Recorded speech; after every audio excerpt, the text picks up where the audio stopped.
Well, happy Monday out there, everyone. Hope everyone had a great weekend and hope you're going to have a good week.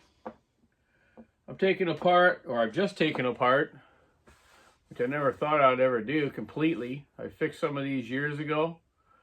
I guess they were okay. They ran not bad. They had pretty good power for the size of them. So, a fella off YouTube that watches my videos, Jim from Texas, Mr. James L. Simmons, sent me this ProMax 610. Never had one apart to measure the degree of timing or even look at the way the motor was designed. It kind of looks like a 1010 800 series McCulloch motors. A bunch of metric stuff on it, so I'm not sure if these were actually made completely by McCulloch or maybe Oleomac or an Italian company that McCulloch was kind of involved with.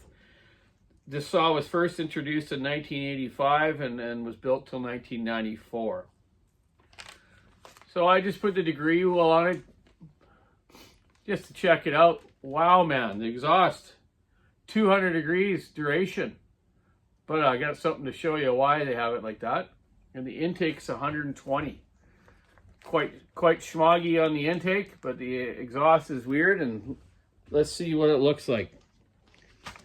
I just wanted you to read the letter, though, actually, that Jim sent me. It was very nice of him. Donny, I got this chainsaw from Toolsmore on eBay. Caption read, starts and runs. It did start.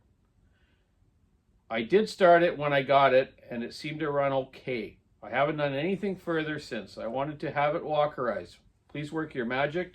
As this vintage machine, I consider you to be the chainsaw whisperer. Any questions, call Jim at Texas. Anyways, buddy, I want to show you something here now. Very interesting. Okay, so it's kind of like a bucket motor. I had to completely take this thing apart. Had bolts coming up through the bottom out of the oil tank. So it uses crankcase pressure to run the automatic oiler on these, sort of like the older 850 McCullochs and 1010s if they had the automatic oiler, which they all did. So yeah, all the bolts are out. Now I'm going to crack it and take it apart. This is live, man. I've just taken it just this far. Just took the degree wheel off and this bottom end part off. Okay. There's your bottom end. Okay. Pretty clean in there.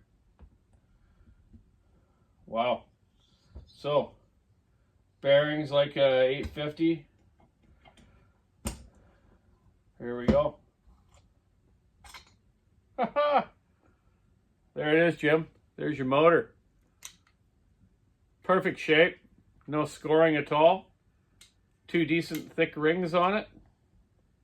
Pretty nice. A little bit of carbon buildup on the top, but not bad. Intake looks good. Exhaust looks good of the piston. Now let's look inside the cylinder here. Let me get a light so I can show you in there. So here we go. It's transfers sort of like a 1010. Okay.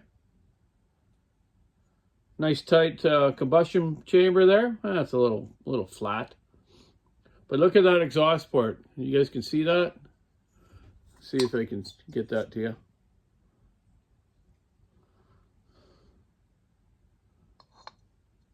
We get a different flashlight.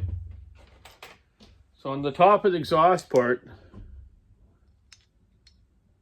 see it there? That big groove up it? Okay. So they're using that as a compression release.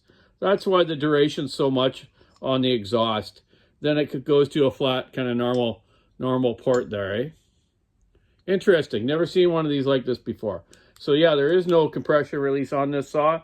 So what they're doing is they're opening the exhaust quite quick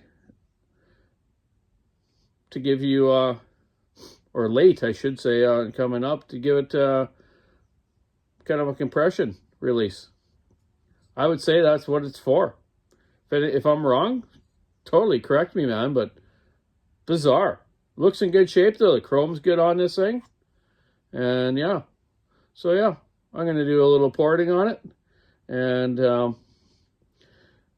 wonder if a guy should actually fill that in. Nah, not a good idea. It'll just come out. Interesting though, eh? Very interesting. There's the back of the exhaust port. You see the big groove there, eh? Right in the middle. Yeah.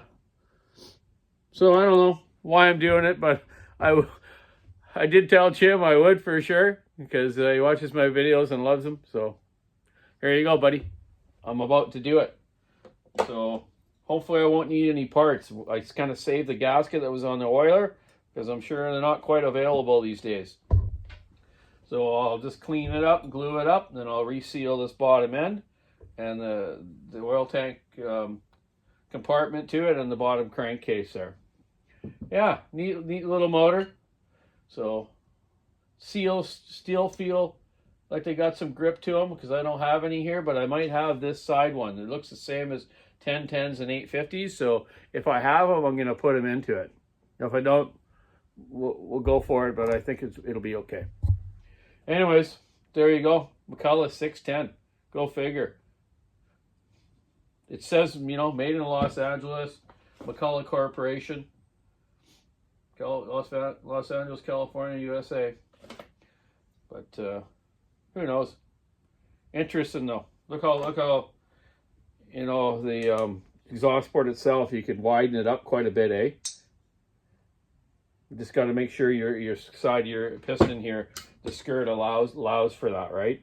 Don't want to open it up sideways and the piston doesn't seal there. Okay, time to get back at her. I just stripped a couple other used parts today, used saws apart today.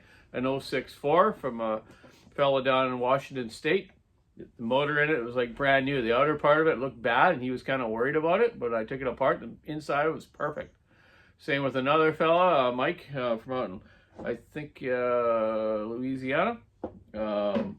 Anyways, Mike, yeah, the 660, top end, great shape, but had bottom end bearing wobble. So I'm going to end up taking it and putting new bottom end bearings on the crankshaft, the roller bearings, seals, and then port it and get it back to them there.